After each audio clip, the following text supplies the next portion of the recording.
নির্বাচন সংক্রান্ত একটা হাই প্রোফাইল ত্রয়োদশ জাতীয় নির্বাচন নিয়ে শনিবার রাতে প্রধান উপদেষ্টার বাসভবন যমুনার সামনে সংবাদ সম্মেলন করেন প্রধান উপদেষ্টার প্রেস সচিব শফিকুল আলম। এ সময় সার্বিক প্রস্তুতি নিয়ে সন্তোষ জানান তিনি। ডেমনস্ট্রেশন হয়েছে আজকের মিটিংয়ে। জানান, এবার আইনশৃঙ্খলা বাহিনীর প্রায় ৯ লাখ সদস্য নিরাপত্তার দায়িত্বে থাকছে, যার মধ্যে সশস্ত্র বাহিনীর সদস্য থাকছে প্রায় ১,৪৩,০০০ কেন্দ্র থাকছে গোয়েন্দা নজরদারিতে। ৯ লক্ষের মতো মেম্বার অফ সিকিউরিটি ফোর্সেস, তার মধ্যে ১,০৮,০০০ হচ্ছে arm forces member, that means army, navy এবং এয়ারফোর্সের। এদের ডেভেলপমেন্ট মোটামুটি শুরু হয়ে গেছে। নির্বাচন বন্ধু নামে একটি হটলাইন চালু করেছে সরকার। 333-তে কল করে জানানো যাবে যে কোনো ইস্যু। নির্বাচন সুরক্ষা অ্যাপ চালুর কথাও জানান প্রেস সচিব। নির্বাচন সুরক্ষা অ্যাপটাও এখন পুরোপুরি চালু হয়ে গেছে।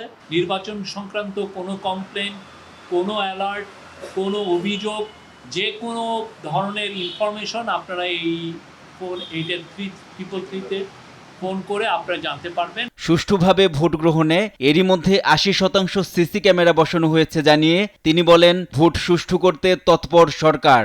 উৎসবমুখর পরিবেশে নারীসহ সবাই নিরাপদে ভোট দিতে পারবে।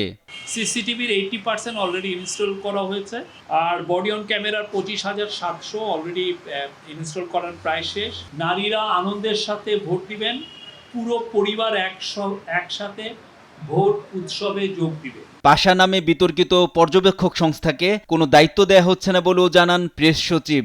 পাশা নিয়ে একটি নিউজ হয়েছে, সেই বিষয়ে আমাদের। NI নাহিদ, দেশ টিভি, ঢাকা।